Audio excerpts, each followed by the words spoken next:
Okay, so Mishlei 2319. It looks like I got to make new packets. This is the last one in the packet. Okay. All right. So this is a weird one. I haven't done this one either. This is the type, we got to come up with a name for this type of pasuk. It's like it looks like a very generic Mishlei pasuk. Shema ata b'ni v'chacham v'asher b'derech libecha. This is a little bit difficult to translate, but yeah. Shema ata b'ni v'chacham. And this is again a chacham as a verb. Yeah, listen to me, my son. Listen. What's interesting? Shema ata b'ni. You listen. Yeah, listen, you, my son, and become wise. Now, asher here is not like, yeah, this is asher, yeah, like asher b'derech libecha. Make happy. So that I am not sure if that can be used here, but that's what I would have said. Metzudos ציון says asher is inyan mitzadim upsios. It is walking, taking steps. To straighten out, like David non-verbally said. So Basher B'derech Libecha. I guess your heart will be straight. I don't know if it's become straight or be straight on the path. That's how I would say it. Let's see what happens. Sadigon says Vasher Bahan Hagos Es Libecha. Maybe Han Hagosa. What does the Sadigon here say? Do we have anything? I was typing. Sometimes I do typos. Exactly. No, that's okay. Fine. Yeah, I don't know what that means. Vasher Bahan Hagos Es Libecha. Don't know what that means. Targum Shema at Briv Ischakim V'tarit Libach L'Orcha. Your heart will become straight for the path. Okay, fine. Straight for the. Oh, this is for the path. Okay, for the path. Okay, so that's that. Let's look at our English things because I think we need help here. Art scroll. Hear, my child, and grow wise, and stride in the way of your heart.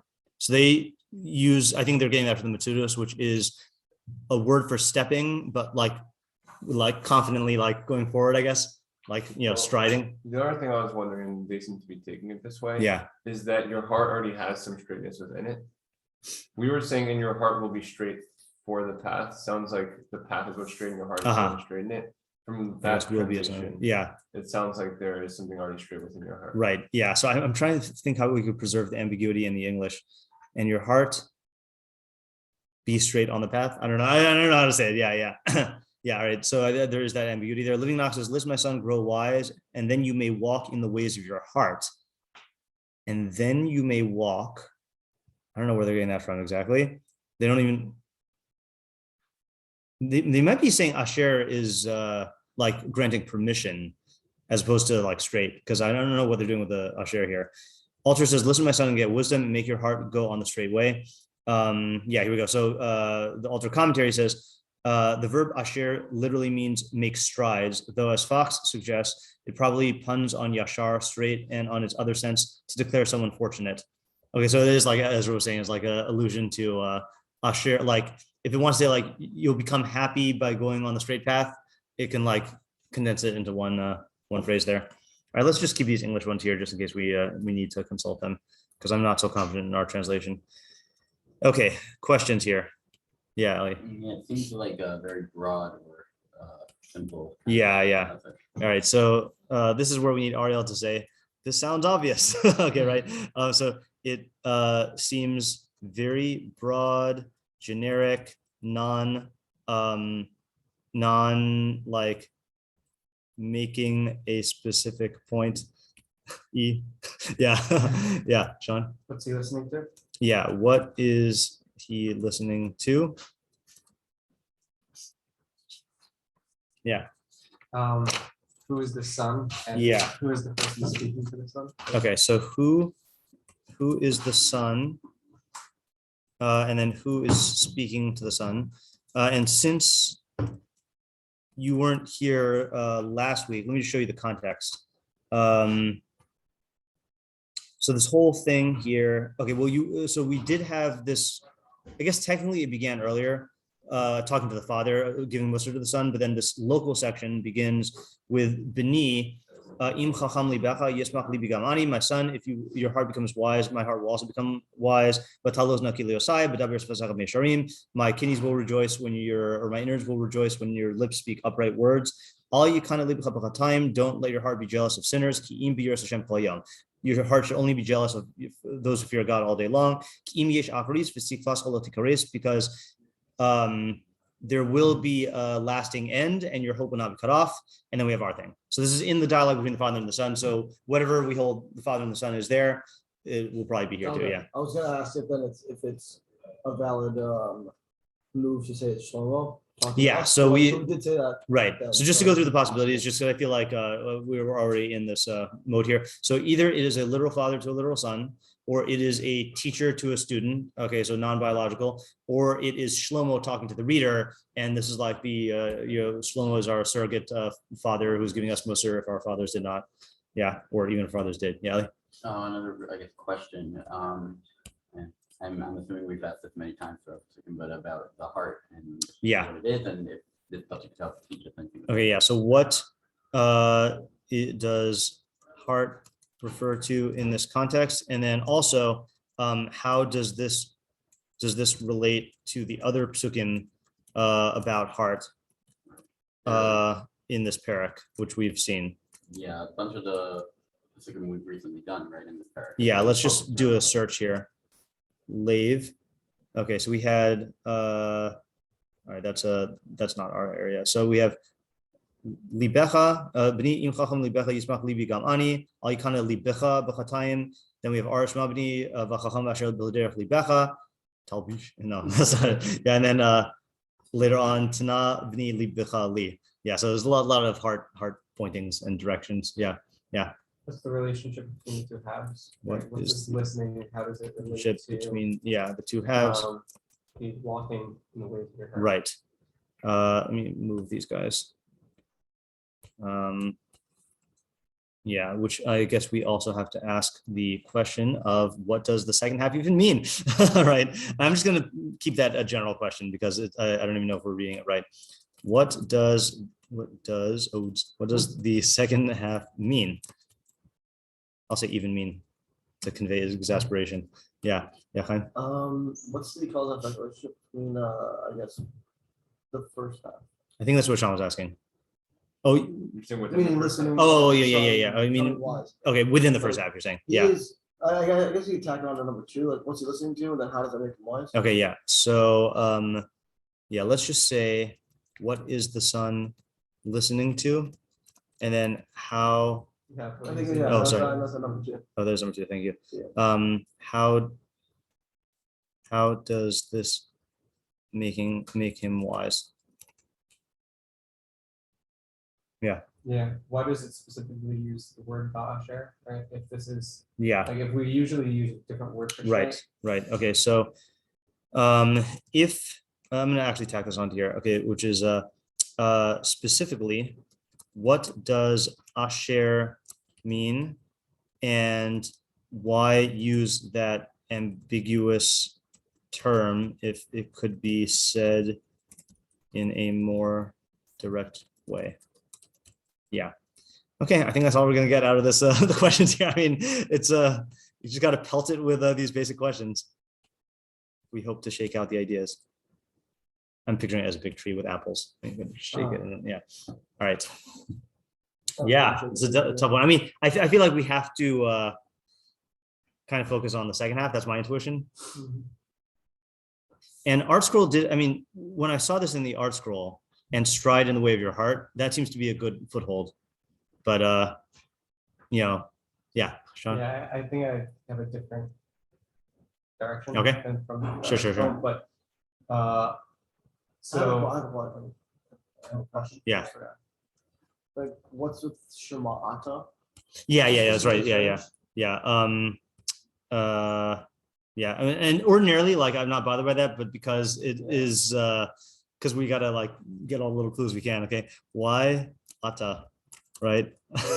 What does that add? Yeah, I mean, we already know he's talking to the son. Yeah. Even you would know it even from libecha, right? Yeah. All right, go ahead, Sean. Yeah. Oh, sorry, you had another question? Yeah. All right. Just okay. I mean, he's talking to the son saying Shema and just listen. Yeah. If we're talking about, which I don't know if we asked the sweeper questions and it's a practical Sweeper questions, also, okay, so great, like the son listened to it, but how is this actually going to Okay, so we should actually ask that question, which is what does Shema mean in this context? And then we have to remember also that Shema, there's three meanings to Shema. Here, no. Yeah, hear / listen, those are one. Understand, and then obey. Yeah. Having more of a practically like just like follow, yeah, like Na'aseh v'nishma, plain shot at least is Na'aseh v'nishma. No, that doesn't. I'm quoting the wrong one. No, that would be understand. Yeah. But yeah, it can mean to obey. Like v'im shemo tishmeu el mitzvosai. Right. If you doesn't mean if you listen to my mitzvos, it means if you follow my mitzvos. Yeah. Okay, go ahead. Okay. I guess really focusing on the second half, Mhm. right? It seems that it's focusing on it. I guess I'm translating heart as more the emotional side of the Mhm. person, right? And that's commanding or telling the person that he needs his heart to be straight for the path, and perhaps that's a requirement in order for the listening and becoming wise to become effective. Okay, so the way you're reading it, just make sure I'm on the same page right now, is listen, my son, and become wise, and like the way to do that. I think becoming wise is independent of your heart. Like someone can intellectually recognize that something is a proper thing for them to do, but there's a alignment of the emotions with that that is completely separate. Okay. And so like a lot of like in some ways for sure, as you develop your mind, so the emotions follow. Yeah. But a lot of times there also needs to be you got to do the groundwork. Of the emotions, right, in order to allow your mind to be receptive and able to listen to these things. Yeah. So perhaps it's kind of setting off these two things to show that they're important to work on. Let me just piggyback on that with two other sources, which is this one I feel like we read earlier in the year, the Rambam and the who's allowed in the Beis Midrash. Did we do this here? I don't know. I have been in a shiur of yours recently. Yeah. All right. Yeah, I don't know what it is. So the Rambam in Talmud Torah, Dalet Aleph, Ein Melamdin Divrei Torah Ela Talmid Hagun Na'ai b'masav Olatam. So we only teach Torah to a Talmid who is Hagun, means like proper. Who is beautiful in his actions, or to a Tam. Tam is like Rabbi Moscow is translated. Tam is like evenly keeled, like or blank slate, or like neutral. I don't think this is Tam like what was that? It's definitely not simpleton, and I don't even think it's like Tom. Like sometimes Tom is like Yaakov is each Tom. Right. Yoshua Olim like is a certain perfection, like from Tamima, like blemish free. I mean, it could be blemish free, meaning you either have positive mitos or like at the very least you don't have like the glaringly bad mitos. Well, but if he's not following a good path, we return him to the good. And we make him follow the good path, the straight path. And then we check him, we examine him. And then we take him in the Beis Midrash and teach him. Right. So that seems to be also that like, you could say, well, what does one have to do with the other? Beis Midrash, you're learning, halacha or whatever, and like your mitos is some other thing. But apparently, like you need certain material to work with in the form of your emotions in order for the Torah to be receptive in the right way, or to impact you in the right way. Yeah. Yeah. And perhaps to add into like the Asher question. Yeah. Right. That a good way to get your emotions to sync up with Chachma is to, in a sense, do things that are going to, or engage in Chachma that you're going to rejoice in. It's going to be like enjoyable to the emotions. That's then going to help. Okay. So hold on a second. So are you getting that from our pasuk, or are you getting that from the context from before? Where are you getting the joy part from? The altars thing. Commentary that you have. Oh yeah, I deleted that. Didn't I? Oh yeah, the Asher. Oh, I see what you're saying. Yeah, I mean the Asher meaning like happy. Yeah. Yeah. Okay. Yeah. Right. Okay, that's good. Okay, that's good. Let me show you this other another source, which I think will is not necessary, but I think it'll help us to refine this approach even more. right, so we got to go to the meiri on MG Keter. What was the trick last time? Plus, yeah. Okay. Ksuvim Mishlei Meiri. So this is on the 7th pasuk in the first parak. Yiras Hashem Rishis Das Chacham Musar Avilim Bazu. Fear of Hashem is the beginning of knowledge. Chacham and Musar fools despise. Okay, so Yiras. Oh, okay, that's another user interface issue. not helping here. I guess I got to scroll the old-fashioned way. All right, Meiri. There's a long Meiri here. I just got to find out where it is. He says,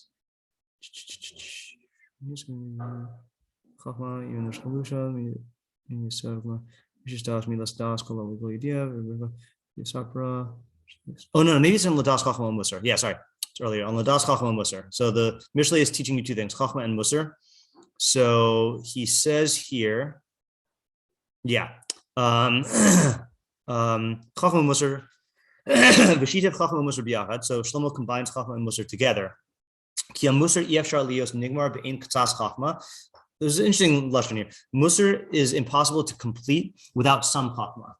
Okay, so that's an interesting shita because I think there are schools of Musar that hold that you can do it just like behaviorally, like purely behaviorally, but you need some Chachma. I believe that's a question what he means. Kam Ramzal, like Chazal say, in Amhar it's Chassid, v'lo bur yirei chet. An ignoramus cannot be pious, and a bur, which translation is bur, right? That's one of the words that made it in, cannot be fearing of sin. V'chein amru im tamid chacham nachashu.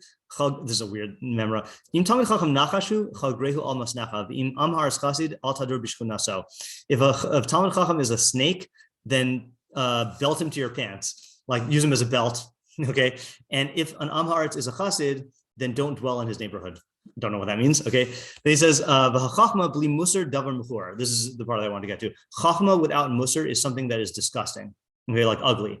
The inyan shekol bnei adam katimbo, and people is something that everyone despises. Amru chachmei hamusar, chachma blo musar ohel blo mesarim. The chachmei hamusar said that chachma without musar is like a tent without pegs. Okay. And then they give another mashal of Amar Acher, Chachma below Musar kitabas below Evan. All right, hey, Chachma without Musar is like a ring without a precious stone. Ukvarbi Arne Biktas Chiburenu Bamesh Amru Rabaseno Rava Rami Ksiv. So Rava brought a contradiction. This is from Hazinu. Ya'arov kamatar likhi uksiv tizal katal imrasi. So the pasuk in Hazinu says, "Let my teaching pour down like rain," and then it also says, "Let my words flow like dew or fall like dew." So which is it? Is it rain or is it dew? Okay, that's the question. That's the contradiction with an exclamation point, question mark. Kan b'tamid. So the answer is kan b'tamid hagun, kan b'tamid she'eno hagun. So the second one is a talmid who is proper in his midos. The other one is a talmid who is not proper. Klomer shel talmid shehagun b'midosav hu b'dimion tal. A talmid who is proper in his midos is like dew.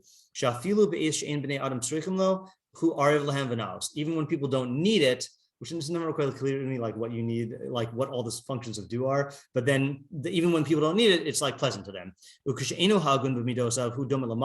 if it is, if he's not proper in his midos, he's like rain. I think like matar is like more torrential rain. Even though people need it sometimes. When they get what they need from it, then people hate it. Okay, so that's the whole discourse on like Chachma and Musar. So I'm opening it up because I think if we're going to take Sean's approach, we need to. I think this is a good opportunity to think about what the relationship is between intellectual perfection and midos perfection. Yali? Yeah. So just I guess I don't know if it's like to combat that idea or just like question it. I guess it just seems to go again. I think it was in Tetvav. In our parak. In our parak, yeah, where we talked about that there should be a direct relationship between the heart and fire and wisdom. Let's see here. Mishlei 23. Tesvav. That was the one about the father and the son rejoicing. Yeah, or the father rejoicing because his son developed. Right. So what point are you getting out of that? Yeah, Chachma was developed within his heart. Really. Right. Yeah. So I think though, are you saying, Sean, that the okay, so in other words, okay, so I see what you're saying. So you were saying that lave does seem to imply emotions, and Ellie is pointing out that lave earlier is the thing that is getting the chachma, right? So I think that is a good point, and I think the idea is still salvageable. Maybe can we salvage the approach like that? I think you could just shift it and say that the heart, that it's not okay. That anyone want to jump in? If we know that lave is used in multiple ways, yeah, can't you say that here the heart is talking about the emotions, and the emotions never require knowledge, and their heart was talking about the mind, maybe, and the mind doesn't require knowledge? So you could say that, but it is a little weird if we're treating this as like one session of instruction that the Father's giving to the Son. It'd be weird if he uses it in different ways. Yeah. Well, he is using different ways in that pasuk. In that pasuk. Im chacham libecha yismach libi gamani. Yeah, isn't he saying that like you're being sameach your heart? He's being sameach his heart through your like it's happening in your heart. Right, but I think we explained it there that the point of that one was to say that there's like a simcha that the Father has and a simcha that the Son has that both emanates from the heart. So it's like using it the same way, just about different people. They're both rooted in chachma. Yeah, I think so. Yeah, but I feel like if we just like broaden our understanding of what the heart is, then maybe you can say that the heart can be wise, but the heart can also be like straightened on the path. In other words, like this. I'm just going to say the destination that I'm trying to get to, and then we'll see if we can work it out. That Sean's idea was that you need to work on the emotions and you need to work on the mind.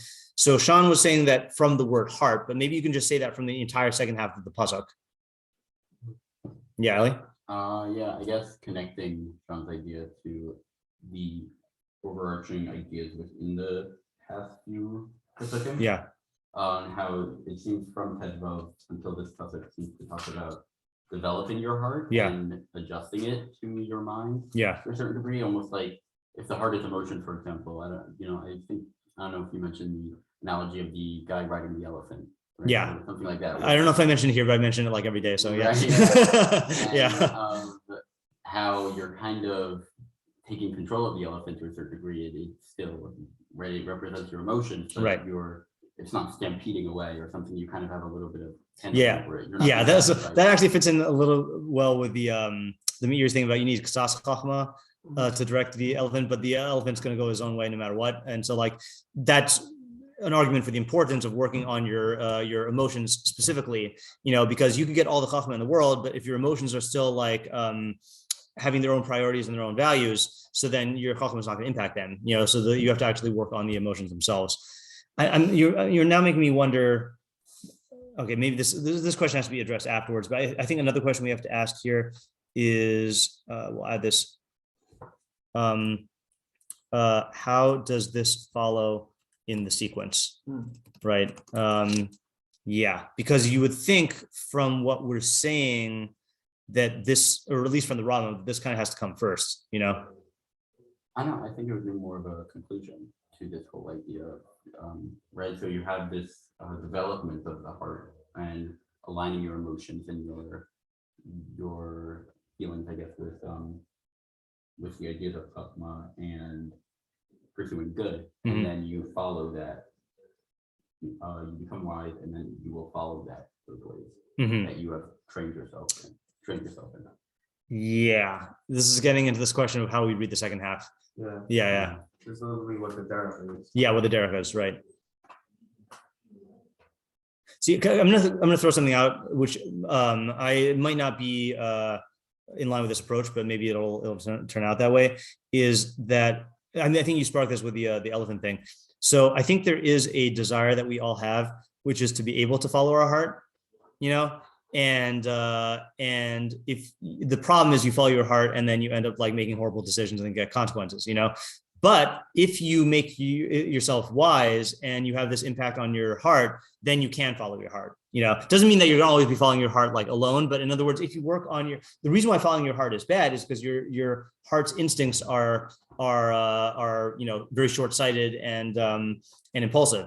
So if you have a wise heart, so then you can follow your heart. And that's what he's saying. You could stride, with on the path with your heart. So I don't know if that. I'm relating it to I'm relating to Ellie's idea, evoking of the elephant by saying that the elephant is going to go in the way it wants to go no matter what, and so you should really prioritize focusing on it. But then this is also in line with what Sean's saying, because it's saying that really, the working on the heart is going to make things much, much easier. It's going to make the transition from ideas to action much easier if you independently work on the heart. Yeah. Yes. Different approach. Yeah, sure. Okay. Different approach or complementary approach or? I don't know. All right, whatever. All right, go ahead. We'll throw everything on the table. Yeah. So I do want to circle back to part of my original idea, Yeah. which was the duality that was pointed out by Alter in terms of the Asher. Yeah. Right? That it also has it could have a implication of rejoicing. Yeah. Right. So tying that into, I guess, like the Rambam's idea of the Shema, right? Yeah. And serving God me'ava, Yeah. right? And what ava is, so that when you're actually engaging in chachma, right, like true chachma, Yeah. it's like a lishma kind of chachma, that's Yeah. a action me'ava, right? Yeah. And that's really what's going to be like the complete alignment of your heart. Mhm. And so it's pointing out that reality. Uh-huh. Okay, that's good. That sounds very Rabbagian. Yeah, this is good. So I think the difference is, I think the approach we were taking before was more about like Mishlei, assuming it's talking about like Mishlei Chachma, that's going to like affect the way that you make decisions. Whereas this is more universal about all Chachma. Yeah. Right. Not necessarily Chachma that translates directly into action. Yeah. Should we look at some meforshim, or are we like, I don't know. I guess I'll say it's Yeah, not go like a ahead. full-on read.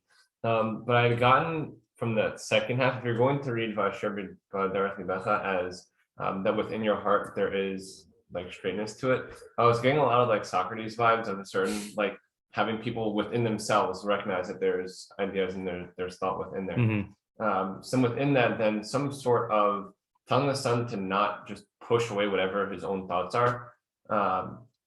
Instead of like, I can't think for myself or Mhm. other things like that. I can only intake things from outside, and Mhm. that's where knowledge is. Yeah. But that there is something within yourself to listen to. I just don't have a full. Yeah, I hear that. full read Yeah. on it. Shema ata b'ni v'chacham v'asher b'derech libecha.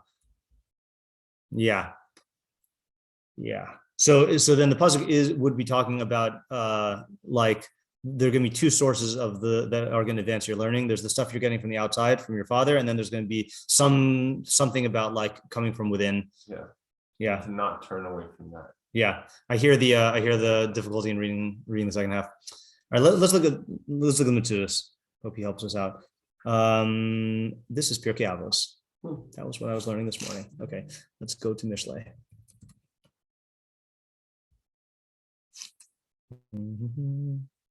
Okay. Metzudos. V'chacham lamud chachma. Learn chachma. Great. V'asher az tuchal olechas b'derech libecha. Then you can walk on the way of your heart. I skipped. No, I didn't skip. Okay. Ki levav chachma lo yasiach al avera. Oh, that's kind of like what I was saying. Then your wise heart will not entice you to avera. Yeah. So let's work with this and develop this idea, and we can go back to the other approaches later also. But so the thing is you could follow your heart now, but if your heart's not wise, then your heart is going to mislead you. But if you make your heart wise, then you can follow your heart. So what's the idea though? Then yeah. Okay, so a lot of times, I think we were talking about this in shiur.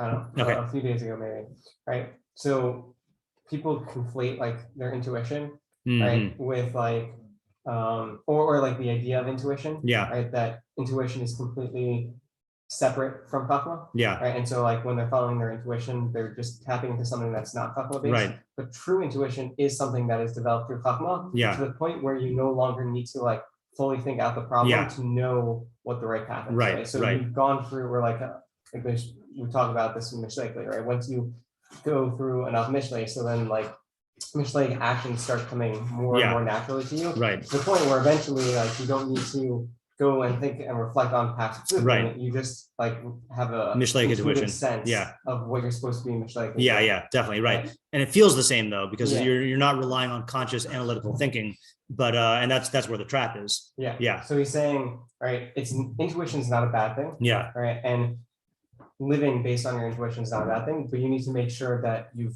refined your intuition enough through chachma to be able to actionably rely on. Okay, good. So this is a developmental level that he's talking about here, which is, and I think it might help if you think about this in other areas of skill. So like, again, I'm going to default to magic, but like, if you watch the great players, like one of the greatest, the third greatest player of all time, arguably is LSV, and he's one of the fastest players ever. He just like play. I'm sure in chess it's a similar thing. Like you just watch them, and like they're not consciously thinking stuff out. And you, as like a beginner, look at that and you're like, oh, that'd be great. Like, and then you kind of, if you try to do that though, you just end up making really, really bad decisions.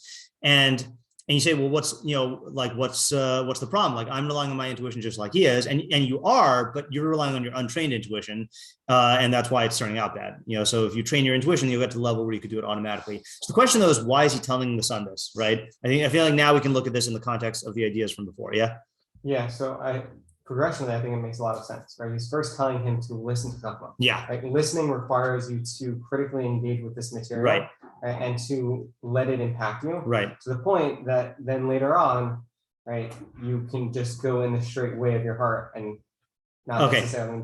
One other step is if we take the approach from, I forgot who said this. I see your hand, Isaac. That I think it was Metzudos David also said that meforshim is when you're guiding others, right? So I think that is a good barometer for whether you're able to do this. In other words, one level is just receiving the chachma, but if you don't yet know how to actually formulate it into principles and guide others with it, like the point we like express it, then I don't think you have that level of clarity where it's going to impact your intuition necessarily. So the first thing is just taking in the knowledge. Second is being able to teach the knowledge to others through dabir svasaka mesharim. And now can we fit in this part? Seems to be a non sequitur. Don't be jealous of sinners, but only in fear of Hashem all day long, because then that's going to have a lasting outcome. So we said the idea. Yeah, I would say that being jealous of sinners is going to incline your intuition or your heart towards these things, and so you need to remove that barrier. Right. Okay. So that's a good step. Okay, there we go. Okay. So in other words, intuition. There's going to be a tug of war between the in your intuition, between the pull of your knowledge and your mind and then the pull of your emotions. So you need to be working on two fronts. You need to be working on the front of getting knowledge and being able to like formulate it in purely intellectual terms. And you need to also pull it out of the emotional sources of intuition, which is going to be people who are involved in Avera, and then once you do that, then you're going to be able to follow your heart. Okay. That's a nice little chain there. Okay. That's a good idea. Yeah. Isaac. Yeah, so I just wanted to talk out maybe like one type of hafamina of this. I think you see people who like have trained in intuition in one area, and think that they can, that they can just use their intuition in any area. Yeah, like I think a classic example is like scientists with philosophy. So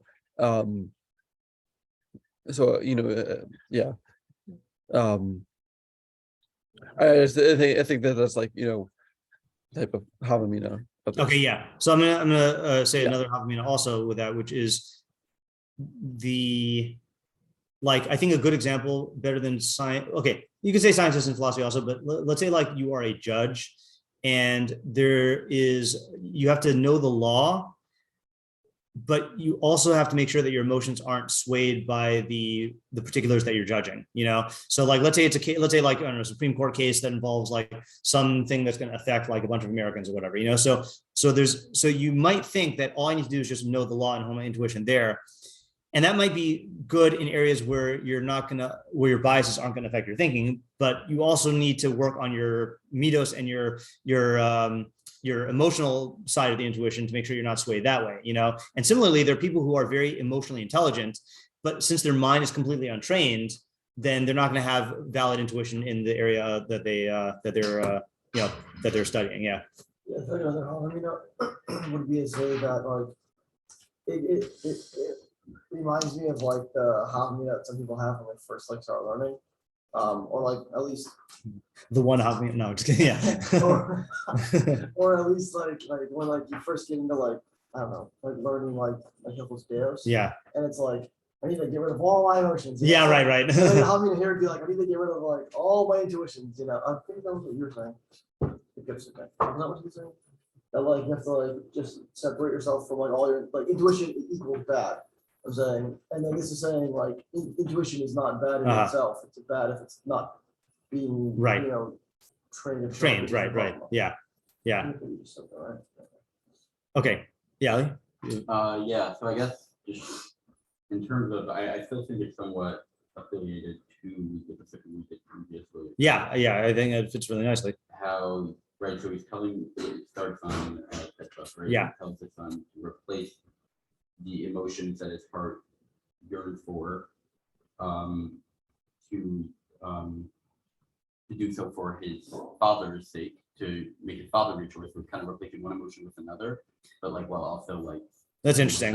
Right, that is a motive. And then so then going through it goes through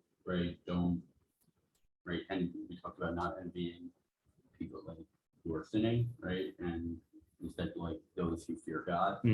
And so it gives all these ways, right, of developing the heart, and that's what the derech would be. Right. In context. The path that you built up using those previous words of the text. So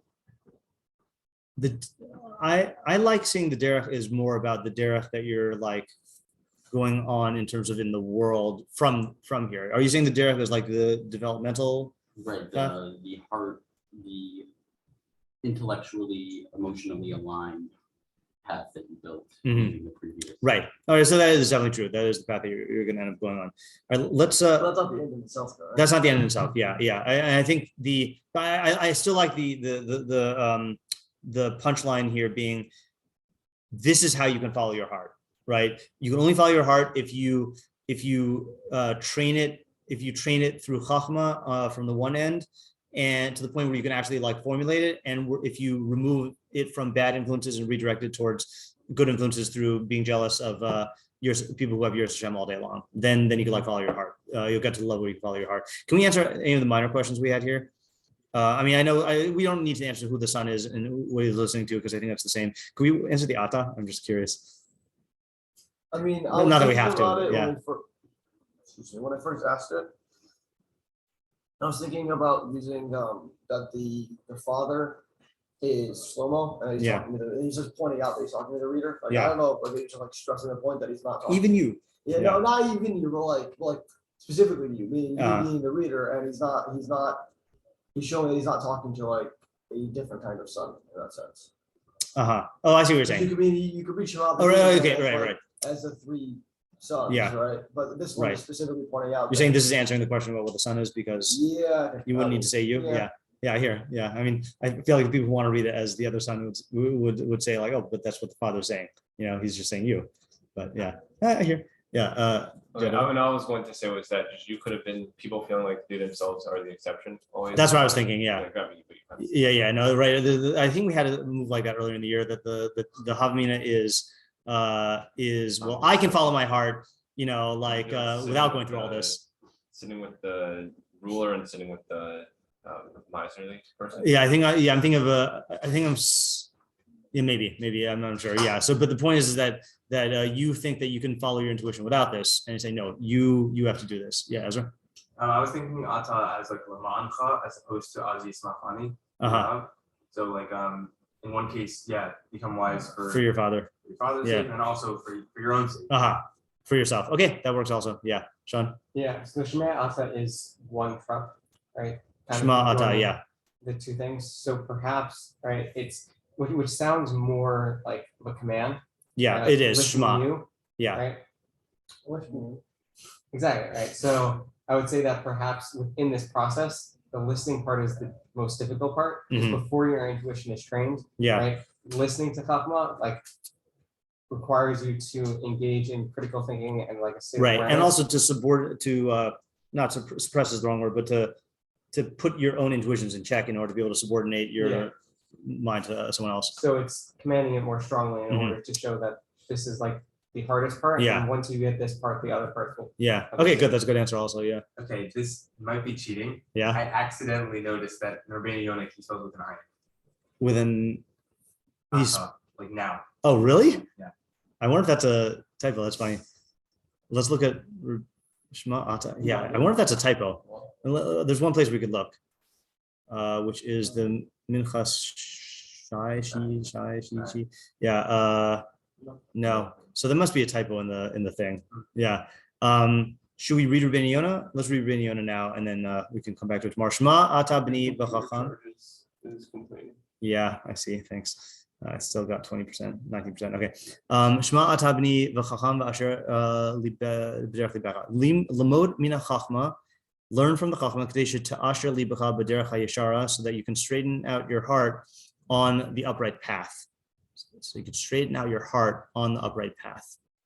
So your heart is being straightened, then it's going on the path. Okay. Or is it going on the path when the path is straight? So he's putting the word shit'asher libecha, that you straighten your heart on the path of uprightness. Yeah. Derech yashara. Yeah. Meaning you're using the path of uprightness to straighten your heart. Oh, you're saying with the path of uprightness? Yeah. Let's say it goes on. Uva midos hatovos, and in midos tovos, uva darche yiras Hashem, and in the ways of yiras Hashem. I think he's saying you straighten your heart so that you can be on the derech yashara and the midos tovos and the.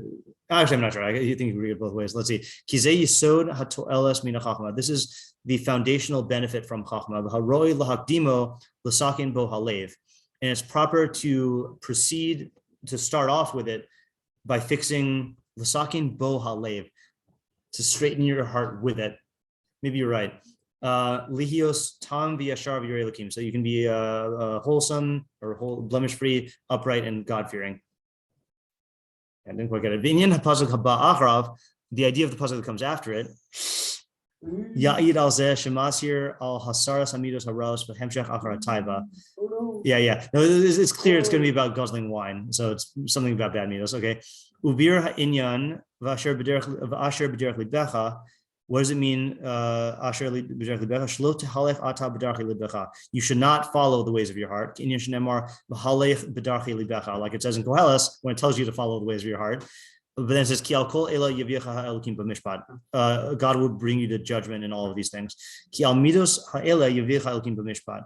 On these midos, God will bring you to mishpat. Aval tiyasher b'derech hayashar libecha. But you should straighten on or with the upright path of your heart. V'tiknuha hamidos hatovos. And you v'tiknuhu v'taknehu hamidos hatovos. And you will acquire the good midos. Amru chachmei musar eineni lomed hachachma kadei she'echshav lavo ad tachlisa. The Chachmei Musar say, I'm not learning Chachma in order that I can reach its end. Oh no. All right, I need a new packet. Okay, but so they say don't learn Chachma so you can reach its end. Rather, but so that I can be wise in that which I am not permitted to be a fool in. That means I